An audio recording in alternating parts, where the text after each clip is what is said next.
Hello students, in this video we are going to discuss about the selection rules for electronic transitions, that is the transitions taking place in between the electronic energy levels.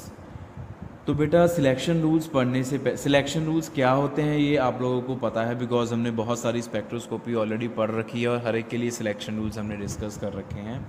Electronic spectroscopy के लिए जो selection rules हैं हमारे पास, उनको study करने से पहले हम कुछ इम्पॉर्टेंट बेसिक टर्म्स को स्टडी करेंगे, सम इम्पॉर्टेंट टर्म्स। और इन टर्म्स को स्टडी करने की वजह क्या है कि ये टर्म्स ही सिलेक्शन रूल्स के बेसिस को बनाती हैं।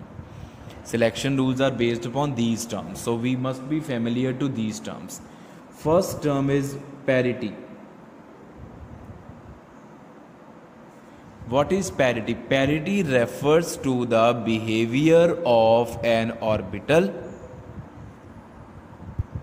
with respect to inversion.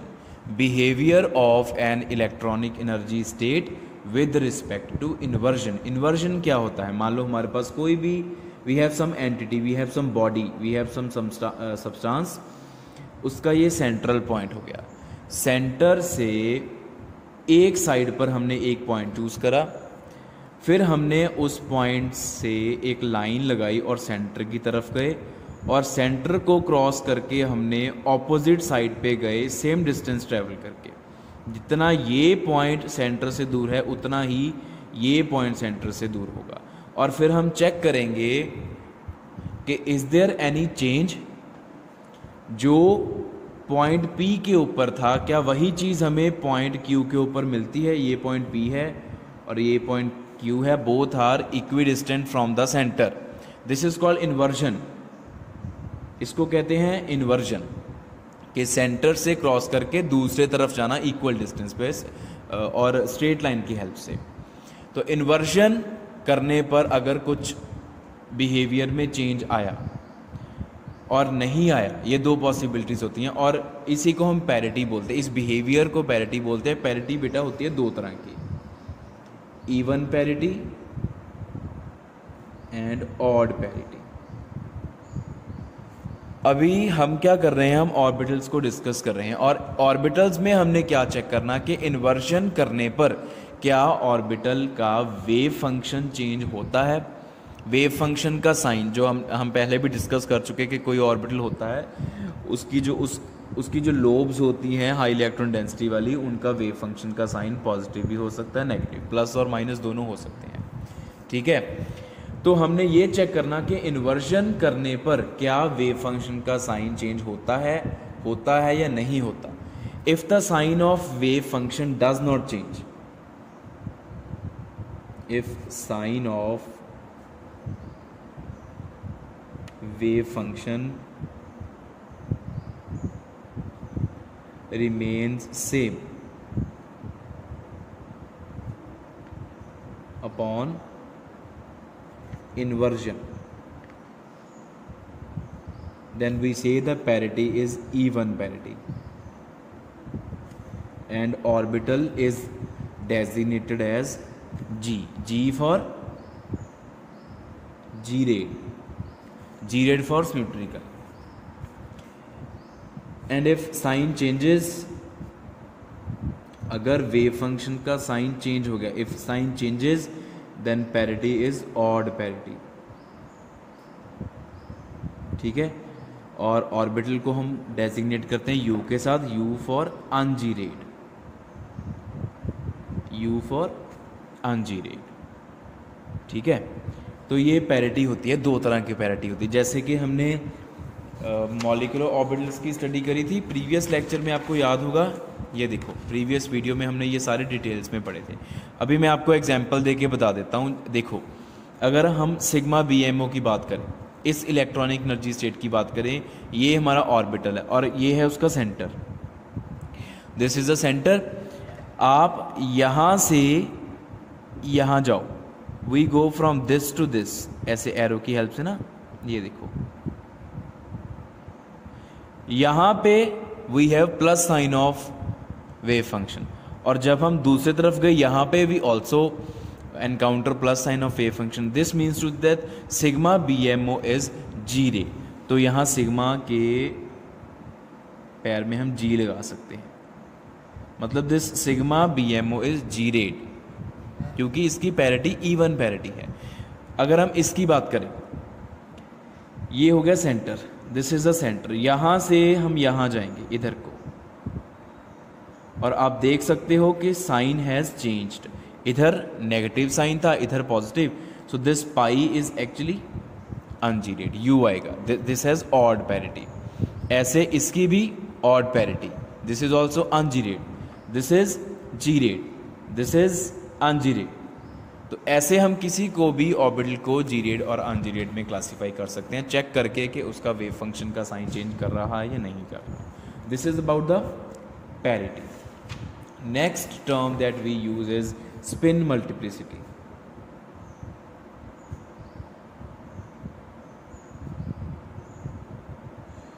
Multiplicity. How do we calculate spin multiplicity? It is equal to 2s plus 1. Spin multiplicity of any state of any electronic energy level can be calculated by making use of formula 2s plus 1, where s is what? S is total spin quantum number.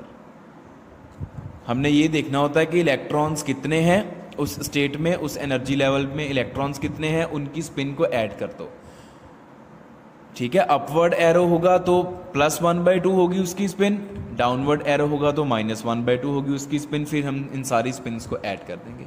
We will add all these spins, so we will get the value of capital S and spin multiplicity उसके हिसाब से calculate कर लेंगे, ठीक है। Normally spin multiplicity के basis के ऊपर हमारे पास दो तरह की स्टेट होती है, singlet energy state and triplet energy state. Usually, वैसे डबलेट भी होती है, we also have doublet energy state जो यूजुअली पढ़ते हैं। इसके अलावा एस की कुछ भी वैल्यू हो सकती है, स्पिन मल्टीप्लिसिटी की वैल्यू कुछ भी आ सकती है। यूजुअली वी एनकाउंटर और observe these 3 types of states. Singlet means spin multiplicity 1, doublet means spin multiplicity 2, triplet means spin multiplicity 3, not the value of capital S, value of 2s plus 1. It decides the name of the state, singlet, doublet or triplet correspondingly. Then next third term हमारे पास है Z component of orbital angular momentum.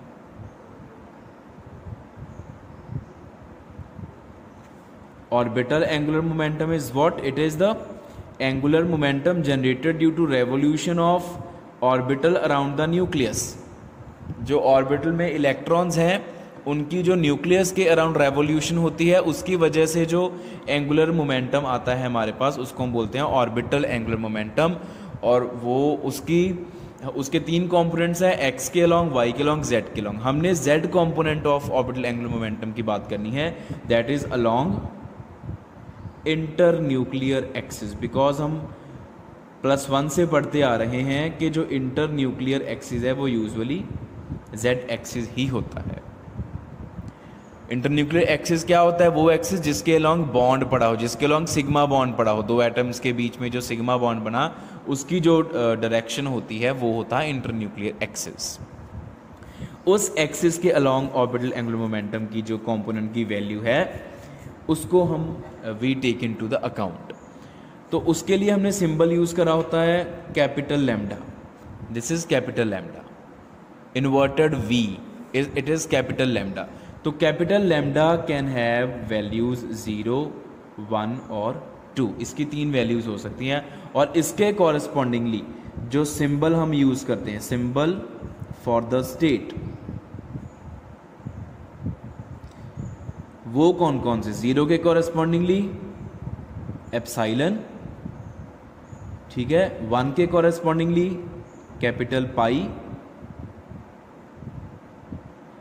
And 2 के correspondingly capital delta. Capital lambda, epsilon और capital epsilon, यह capital pi, यह capital delta. What are these are the symbols for the state, कि जिस state का z component angular momentum का 1 होगा उस स्टेट के लिए सिंबल हम पाई यूज़ करेंगे, जिसका 2 होगा, डेल्टा 0 होगा तो एप्सिलॉन यूज़ करेंगे। और एक हमारे पास टर्म होती है, वो होती है symmetry with respect to reflection, जिसको हम रिफ्लेक्शन सिमेट्री या प्लेन सिमेट्री भी कह देते हैं, कि we choose any arbitrarily plane, और वो प्लेन कौन सा चूज करना हमने जो मॉलिक्यूल को या ऑर्बिटल को, स्पेसिफिकली एनर्जी स्टेट को, ऑर्बिटल को, नॉट मॉलिक्यूल को, ऑर्बिटल को 2 हिस्सों में डिवाइड करे, और वो प्लेन जो है वो इंटर न्यूक्लियर एक्सिस में से पास करना चाहिए। That plane must be containing inter nuclear axis, it should not be perpendicular to inter nuclear axis, it should be parallel to inter nuclear axis, और पैरेलल के साथ साथ इंटर न्यूक्लियर एक्सिस उसमें present होना चाहिए। तो उस प्लेन जो ऑर्बिटल को 2 हिस्सों में डिवाइड करेगा उसके विद रिस्पेक्ट टू फिर हम रिफ्लेक्शन देखेंगे। अगर तो ऑर्बिटल के दोनों हिस्से प्लेन के इधर प्लेन के उधर इफ़ दे आर सेम, तो हम बोलते हैं कि द सिमेट्री इज प्लस। और अगर ऑर्बिटल के 2 पार्ट्स, जो प्लेन ने 2 पार्ट्स करें ऑर्बिटल के, अगर वो दोनों सेम नहीं हुए तो सिमेट्री इज नेगेटिव। तो हम बोलते हैं अगर प्लस सिमेट्री का मतलब that orbital is symmetrical with respect to reflection, और माइनस का मतलब orbital is asymmetrical with respect to reflection और unsymmetrical with respect to reflection. ये मतलब होता है प्लस और माइनस साइन का। तो ये 4 टर्म्स हमने यूज़ करनी है सिलेक्शन रूल्स के लिए। तो एक लास्ट मैं आपको बता दूं, वो होता है टर्म सिंबल। टर्म सिंबल क्या होता है? Term symbol is a symbol used to describe an energy state completely. किसी भी एनर्जी स्टेट की कंप्लीट डिस्क्रिप्शन जो हमें मिलती है वो टर्म सिंबल से मिलती है। जैसे इलेक्ट्रॉनिक कॉन्फ़िगरेशन नहीं पढ़ते हम कि किस एटम या किस एलिमेंट के किस ऑर्बिटल में या किस शेल में, किस सब शेल में कितने इलेक्ट्रॉन्स हैं, उस सारी डिस्क्रिप्शन को हमने इलेक्ट्रॉनिक कॉन्फ़िगरेशन में कंपाइल करके रखा होता है। वैसे ही किसी भी पर्टिकुलर इलेक्ट्रॉनिक एनर्जी स्टेट की या मॉलिक्यूलर ऑर्बिटल की या ऑर्बिटल की जो कंप्लीट डिस्क्रिप्शन है उसको हमने एक सिंबल में कंपाइल करके रखा है, उसको बोलते हैं टर्म सिंबल। और टर्म सिंबल में सेंटर में हम लिखते हैं, सेंटर में जो हमने सिंबल लिखना होता है वो लिखना होता है जो हमने ये पढ़ा था, z component of orbital angular momentum की वैल्यू के कॉरेस्पॉन्डिंगली जो सिंबल है वो हम यहाँ पे यूज़ करेंगे। The symbol used here is actually the symbol that is used to designate the lambda value. जो लैम्डा वैल्यू के कॉरेस्पॉन्डिंगली सिंबल्स हमने पढ़े थे वो सिंबल हम यहाँ पे लिखेंगे। फिर उसके ऊपर जो सबस्क्रिप्ट है इधर लेफ्ट पे, यहाँ पे हम लिखेंगे उसकी स्पिन मल्टीप्लिसिटी, उस इलेक्ट्रॉनिक एनर्जी लेवल की जो स्पिन मल्टीप्लिसिटी है उसकी वैल्यू यहाँ पे लिखेंगे, दैट इट इज़ 1, 2 और 3 जितनी भी आती है।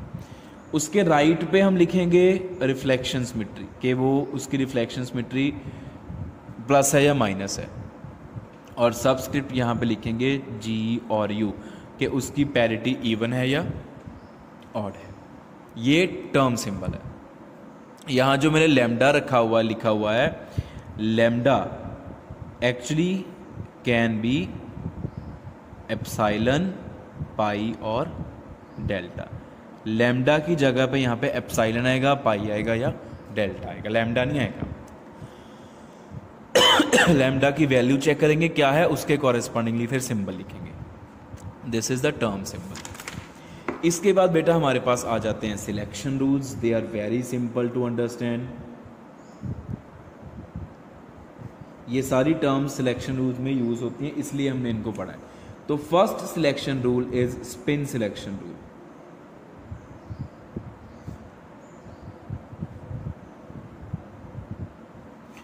स्पिन सिलेक्शन रूल क्या कहता है? This rule states that the transition can occur between the electronic energy states having same spin multiplicity values.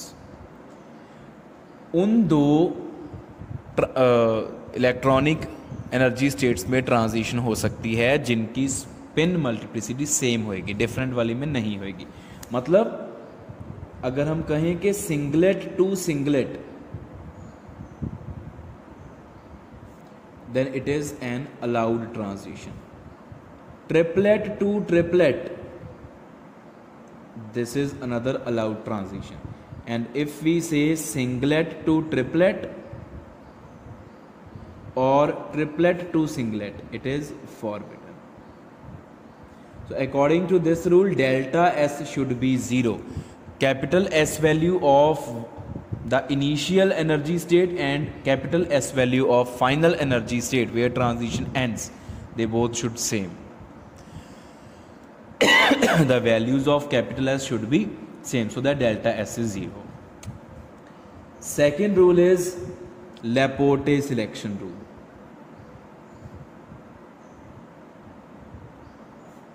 इसको हम पैरिटी सिलेक्शन रूल भी बोल देते हैं।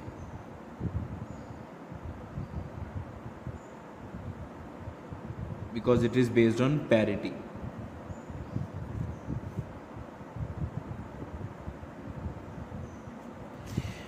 What does this Laporte selection rule state? Laporte selection rule हमें ये कहता है कि the transition can occur between the electronic energy states of different parities. अगर दो states की parity different होएगी तो ट्रांजिशन अलाउड होएगी, वरना वो फॉरबिडन होगी। कहने का क्या मतलब हुआ कि G से U या U से G ये अलाउड ट्रांजिशन है।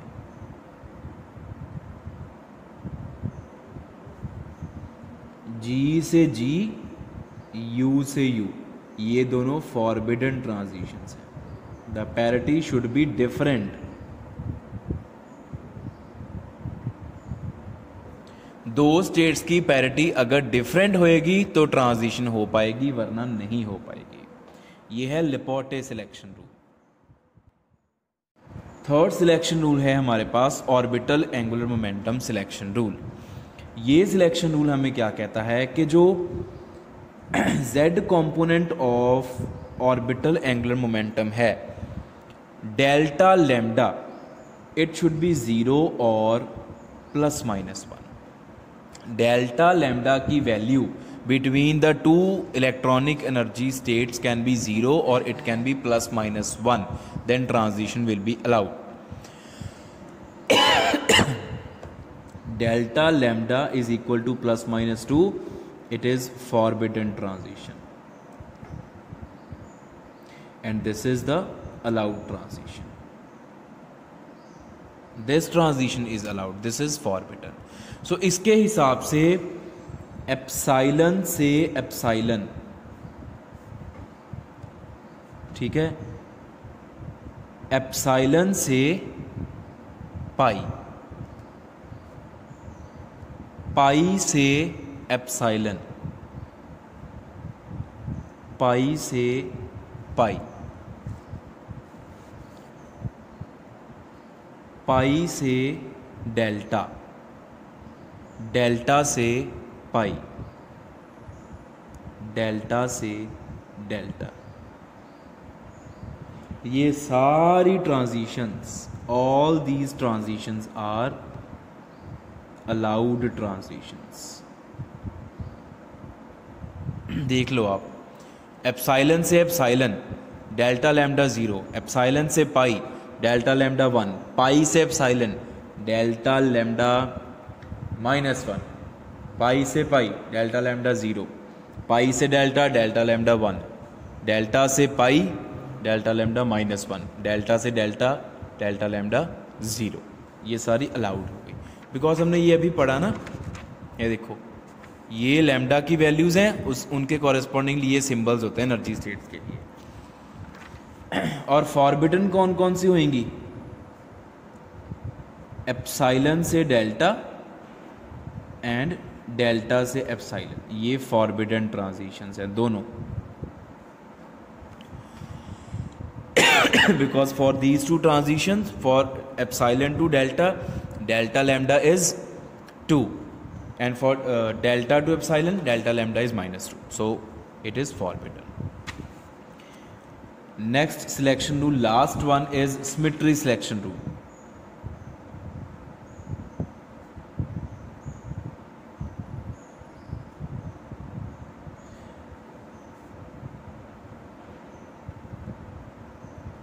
The transition between any two electronic energy states is possible, is allowed according to this selection rule if they both possess same symmetry. अगर उनकी symmetry same है, either they both are plus or they both are minus, then the transition between them is possible. Otherwise the transition between them is not possible. मतलब plus to plus, minus to minus, they both are allowed. Plus to minus or minus to plus, it is forbidden. So these are the 4 selection rules for electronic transitions. Transitions between one electronic level to another electronic level. If we talk about, as earlier told, that these electronic transitions, they are followed by the transitions between vibrational levels. Vibrational levels के लिए जो selection rules हैं वो restricted नहीं हैं, वो Frank Condon principal के accordingly हमने डिस्कस कर चुके हैं कि डिफरेंट केसेस के लिए डिफरेंट सिलेक्शन रूल्स बनते हैं और डिफरेंट ट्रांजिशंस होती हैं. और अगर हम बात करें then between rotational energy levels, then for rotational energy levels, transitions between rotational energy levels, delta J should be +-1. Delta J is equal to 0 is not allowed. Delta J +-1 is the only allowed transition between the rotational energy levels, which are accompanied by the transitions between vibrational and electronic energy states. Delta J should be +-1. So this is all about the selection rules for electronic transitions.